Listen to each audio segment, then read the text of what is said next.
Ahojte, vítam vás na mojom YouTube kanáli pri počúvaní podcastu Záhadné zločiny. Dnes vám poviem o študentke Molly Tibbetts, ktorej vražda vyvolala veľké ohlasy nielen v štáte Iowa, kde sa stala, ale v celých USA. Ale poďme sa už pozrieť, čo sa prihodilo mladej študentke psychológie Molly Tibbetts. Molly sa narodila 8. maja 1998 v San Francisku. Keď má 9 rokov, jej rodičia sa rozvedú a Molly s mamou a bratmi odíde bývať do štátu Iowa, skade jej mama pochádza. Pre Molly a jej dvoch bratov je to veľká zmena. Z ručného San Francisca odídu bývať kvázi na vidiek, kde sú len široké lány kukuričných polí. Brooklyn je mestečko s asi 1000 obyvateľmi. Ľudia tu žijú pokojne, zdá sa, ako by tu zastal čas. Napriek rozvodu rodičov sú všetci naďalej vo veľmi priateľskom vzťahu a zostávajú v úzkom kontakte s otcom. Molly je vynikajúca žiačka, má veľmi pozitívnu a otvorenú povahu. V roku 2015 stretne svoju prvú veľkú lásku. Delton Jack trávi s Molly veľa času. Všetci v nich vidia dokonalý pár. O 2 roky neskôr, v roku 2017, začne Molly študovať psychológiu na univerzite v Iowa a plánuje s Deltonom spoločnú budúcnosť. Po prvom ročníku štúdia na univerzite sa vracia Molly na letné prázdniny späť domov do Brooklynu. Aby si niečo privyrobila, pracuje počas letných prázdnin v miestnej škôlke. Práca s deťmi jej robí nesmiernu radosť a aj deti sú z Molly nadšené, celý čas ju obdivujú a poskakujú okolo nej. Molly je ale aj veľmi ambiciózna študentka a využíva voľné večery, a to aj cez letné prázdniny na to, aby sa vzdelávala a doplňala si vedomosti. Okrem toho veľa športuje a najmä rada behá. Snáď neexistuje deň, kedy by nešla robiť svoj milovaný jogging. V toto dusné leto roku 2018 je to väčšinou večer, keď si ide zabehať, lebo denné teploty presahujú 30 stupňov. Ale najradšej trávi čas s Deltonom. Ten má v Brooklyne veľký dom a Molly sa tam rada učí. Má tam vždy pokoj, lebo Delton cez týždeň pracuje mimo Brooklynu a domov sa vracia len na víkend. 18. júla 2018 je Molly tiež u Deltona. Delton pracuje mimo mesta cirka 180 km a Molly mu dáva pozor nielen na dom, ale robí mu aj dogsittering, dáva pozor na psíkov. Je veľmi horúco, 34 stupňov a Molly je celý deň v dome. Okolo 19:30 večer horúčava pomaly ustupuje a Molly sa rozhodne, že si ide zabehať. Pošle Deltonovi jedno selfiečko a napíše mu, že jej veľmi chýba. V ten večer už Delton od Molly žiadnu ďalšiu správu nedostane. Ale keď sa Molly ani na ďalší deň neozýva, začne si Delton robiť starosti. Toto sa k Molly vôbec nehodí. Oni dvaja majú predsa neustály kontakt. Niečo nie je v poriadku. Čo sa mohlo stať? Nikto nevie, kde je Molly. Volajú zo škôlky. Molly neprišla do práce. Mama začína robiť paniku. Toto nie je Molly. Molly je zodpovedná, slušná, poriadna. Niečo sa muselo stať. Ale čo? Denton sa okamžite vracia domov do Brooklynu. Mestečkom sa začína šíriť, že Molly zmizla. Mama informuje políciu a takisto svojho ex-manžela. Ten prilieta prvým lietadlom do San Francisca. Polícia zahajuje pátranie. Ale nie len polícia, ale aj miestne obyvateľstvo. Ale po Molly nie je ani stopy. Bola to nehoda? Bola unesená? Bol spáchaný zločin? Rodina a priatelia vytlačia letáky a rozdelia ich po všetkých mestách v Iowe. Prehľadávajú sa široké lány kukuričných polí. Polícia nasadí drony. Pátranie podporí aj FBI. Rodičia spolu s Deltonom spravia zúfalý krok. V médiách žiadajú o pomoc pri pátraní po nezvestnej Molly Tibbetts. Prípad dostáva celoštátnu pozornosť. Na polícii sa prihlásila dôležitá svedkyňa. Tá videla Molly, ako beží po hlavnej ceste. Bolo niečo po 7:30 v stredu 18. júla. Hneď Molly spoznala, lebo bola stálou zákazníčkou v jej kaderníckom salóne. Molly mala na sebe čierne šortky, ružové tielko a neonové tenistky. Okrem toho mala vlasy zviazané do chvosta a v ušiach slúchatka. Napriek tomu po Molly ani stopy. V ďalších dňoch a týždňoch dostane polícia vyše 1000 stôp. Každú jednu síce preveria, no bezvýsledne. Je vypísaná gigantická odmena. Za informácie, ktoré vedú k objasneniu prípadu Molly Tibbetts, je vypísaná odmena vo výške $366 000. Stále však nič. Polícia tápa v neistote. Vyzve preto majiteľov súkromných pozemkov v Brooklyne, ktoré sú vybavené telekamerami, aby ich majitelia pozorne skontrolovali a pri akomkoľvek podozrení sa obrátili na políciu. Tak sa aj stane.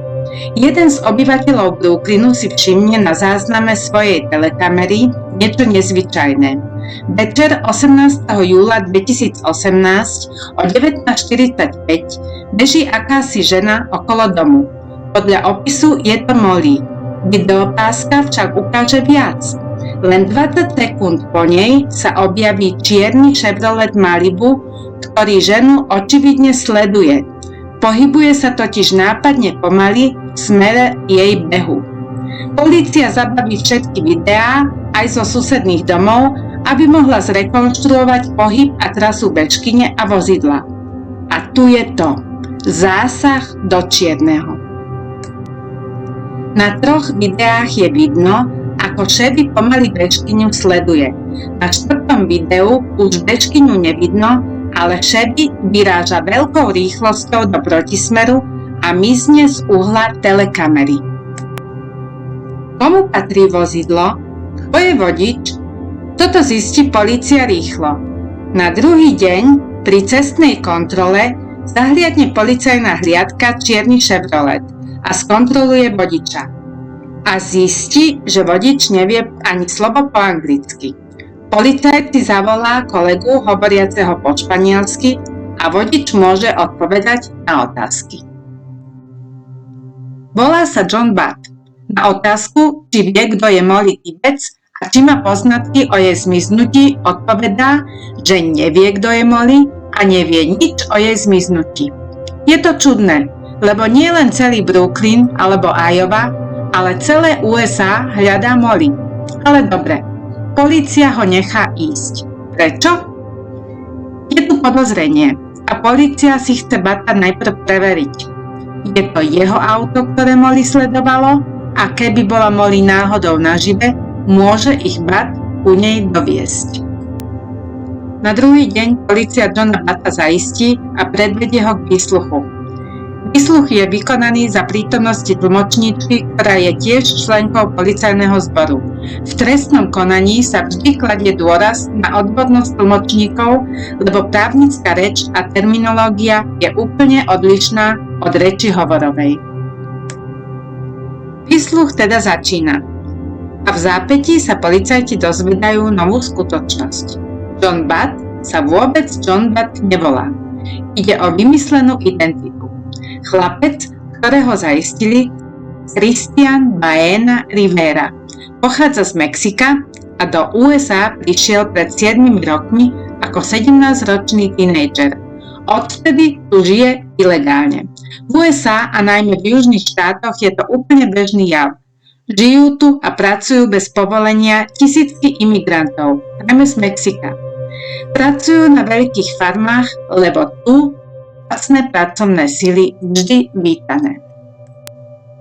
Policajti sa znovu pýtajú na Molly. A tu zrazu Christian priznáva, že o zmiznutí Molly vie.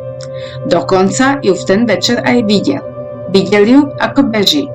Trochu autom spomalil a ona sa pootočila a s úsmevom mu kývla. Zdala sa mu veľmi atraktívna a rozhodol sa, že ju bude pomaly svojím autom nasledovať. To zodpovedá aj záberom z telekamier. Keď bol k Molly dostatočne blízko, pokúsil sa jej cez otvorené okno prihovoriť. Molly si ho však vôbec nevšimala. Okrem toho mala v ušiach sluchátka a počúvala hudbu. Následne auto zastavil, vystúpil a rýchlo k Molly pristúpil.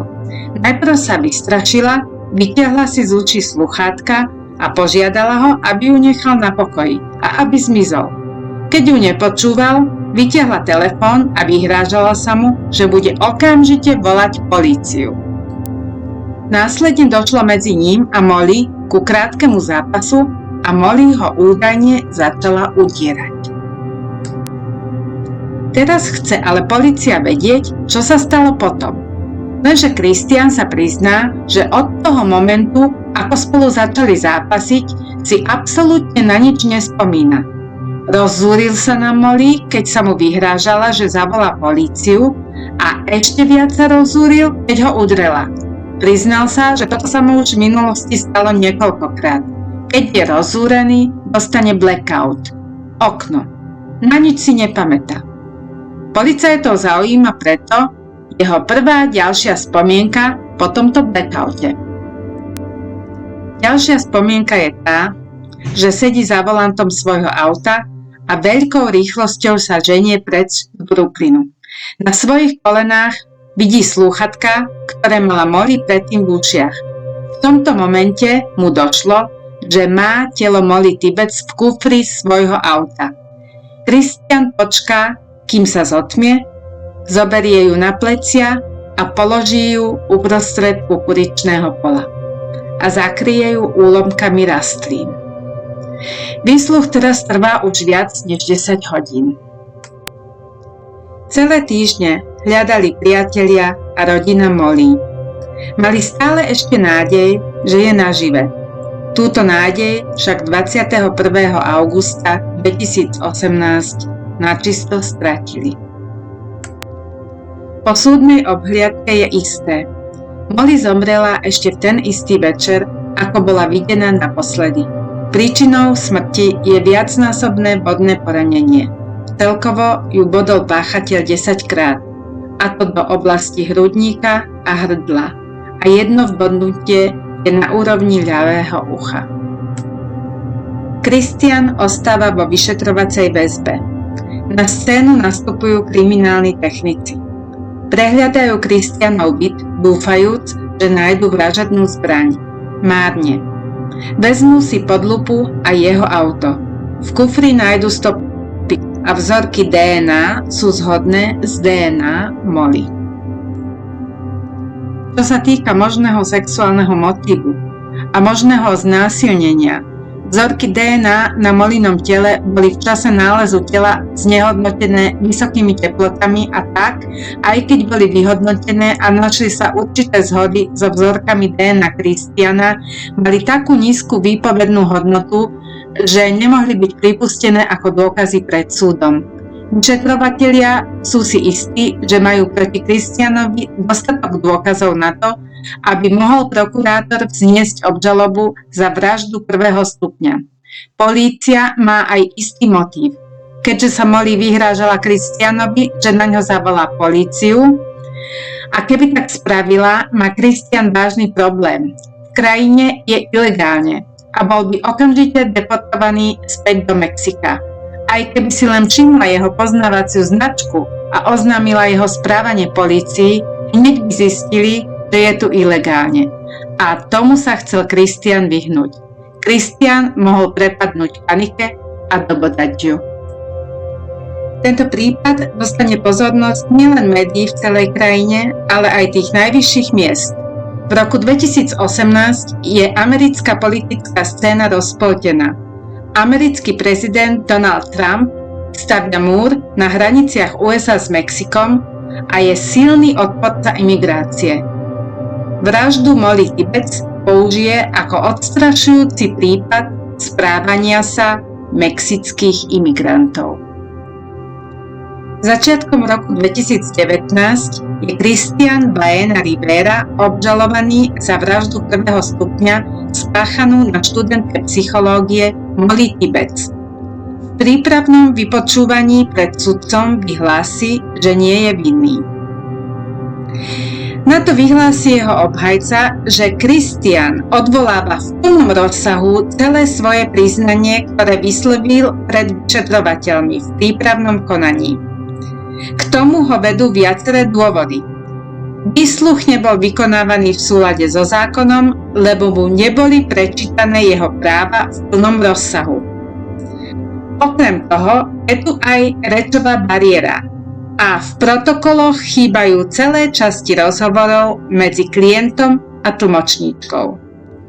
Proces je stále a stále odkladaný. Okrem iného aj kvôli epidémii korony. 17. mája 2021 proces konečne začína. Obhajoba však šokuje. Pokúša sa vniesť pochybnosti do stratégie obžaloby a nakloniť 12 porodcov na svoju stranu v prospech Christiana. Obhajoba opäť spochybňuje prípravné konanie. Namieta chyby vo vedení vyšetrovania. Predstavuje Christiana ako obeť systému. Kritizuje tlmočníčku, napáda DNA stopy. Chýba vražedná zbraň. Toto všetko má vniesť do rozhodovania porodcov pochybnosti. Obžaloba kontruje. Ako sa dá vysvetliť, že Christian zaviedol políciu na miesto, kde ležalo telo? Obhajoba povoláva svedka Christiana. Ten tvrdí, že dvaja neznámi muži ho prehovorili, aby sledoval Molly. Potom vystúpili, zabili ju, schovali do kufra jeho auta a prinútili ho odviesť telo a skryť ho v kukličnom poli. Muži napokon utiekli a on nesmel o tom nikomu nič prezradiť. Okrem toho sa snaží obhajoba prišiť vraždu Molly jej priateľovi. Je to absurdné. Celá stratégia obhajoby je akási absurdná. Obžaloba ale vie všetky pochybnosti v procese vyvrátiť proti argumentom. Rozhodnutie leží na porote. Tá potrebuje na svoje rozhodnutie len 6 hodín. Len 6 hodín a vyhlási svoj výrok. V piatok 28. mája 2021 je Christian Baena Rivera uznaný vinným za vraždu prvého stupňa spáchanú na študentke psychológie Molly Tibbetts. Je odsúdený na doživotný trest odňatia slobody bez možnosti podmienečného prepustenia.